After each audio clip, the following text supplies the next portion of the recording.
All right, so the 2024 Summer League is officially in full effect. We are a couple of weeks in, and as always, there are ridiculous overreactions from fans all over social media, whether they're positive or negative. So, for example, we have had some really good performances. Reed Shepherd has been one of my favorite rookies so far throughout the Summer League circuit, and we've had some disappointing ones, most notably as a Wizards fan, especially Alex Sarr, seeing him get off to this rough start.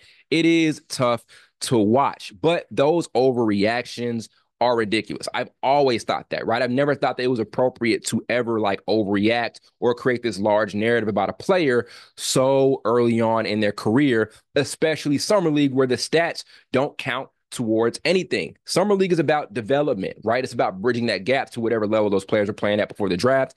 And the NBA, it's about getting accustomed to playing in like NBA offenses and things like that. So to overreact is one of the dumbest things in the world to me, but fans do it literally year in and year out. While acknowledging it's a developmental process, everybody knows what it's about, they still overreact to performances. Here's a newsflash. During a developmental process like a summer league, things are going to look ugly. Everything isn't going to be peachy clean the entire way through.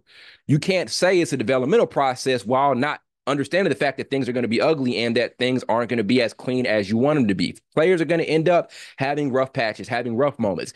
That's something as fans that we have to recognize as a part of seeing these guys grow into like these all-star or future superstar level players down the road. So there have been guys also on top of that that we've seen disappoint in the summer league that played well once they got officially into the NBA playing during the regular season or the playoffs and things like that. Trae Young, for example, he was not very impressive throughout his first summer league appearance, despite having a ton of hype coming out of Oklahoma, especially with those Steph Curry comparisons. He started off his first couple of games with some horrific shooting performances, but by his second season, he ends up being voted as an all-star and is looked at as one of the best rising stars in the NBA. Karl-Anthony Towns, who was the number one overall pick out of Kentucky, he averaged just 12 points a game on under 40% shooting from the floor in his summer league performance, and he ends up winning Rookie of the Year. Brandon Ingram also did not have a great summer league, and now at this point in his career, he is a multiple-time All-Star and one of the most valuable scoring options in the NBA. And there are plenty of other examples outside of that. LeBron, for example, did not shoot the ball well at all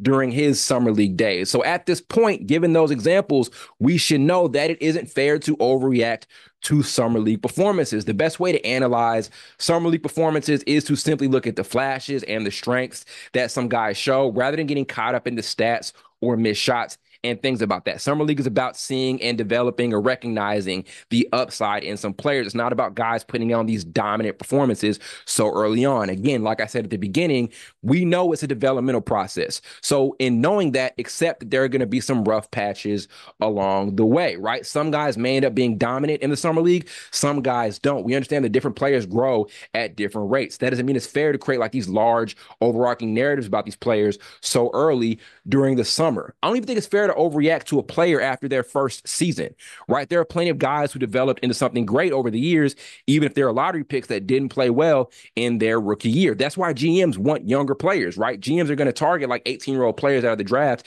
because it gives them a large amount of time to develop, even if their first season at like 18 or 19 isn't impressive. Anthony Simons is an example, right? He didn't play a ton in his first season for the Blazers, but the Blazers recognized his potential, and now he's grown into a really good scoring guard who I think at some point is going to be a high impact player on a winning team. Another good example is Lonzo Ball. Lonzo didn't show us in his rookie year some amazing stuff. There were some flashes, but it was a really up and down rookie season. By the time he got to year 3, when he got to the Pelicans, he showed us that he had potential as a future all-star point guard.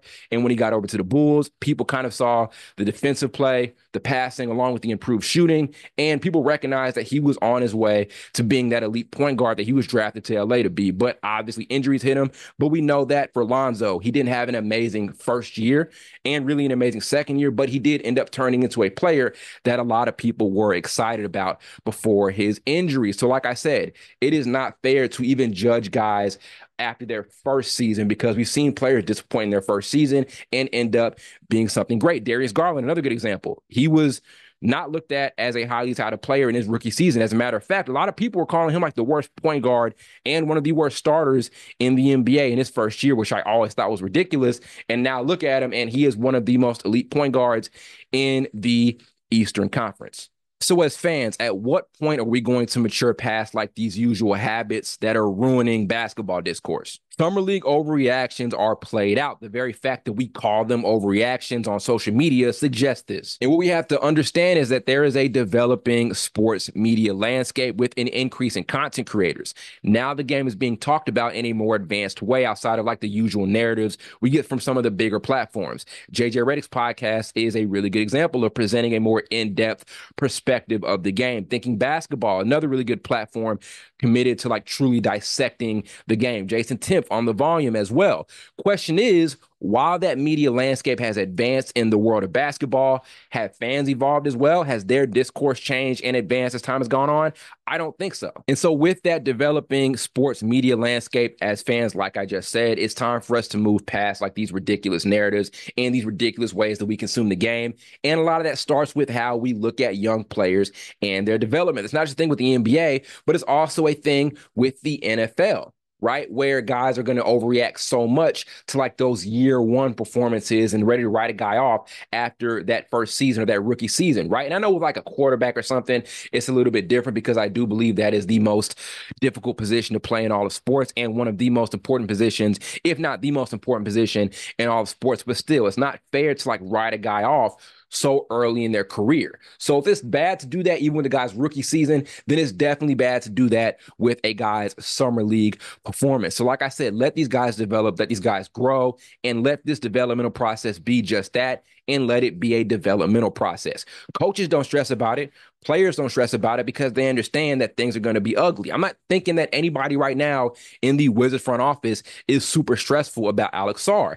Yes, they want him to play better, but they understand it is going to be a process. As a matter of fact, we all knew he was a project once he got drafted. So it's going to take a minute for things to kind of stack up for him and for him to develop into that all-star caliber player.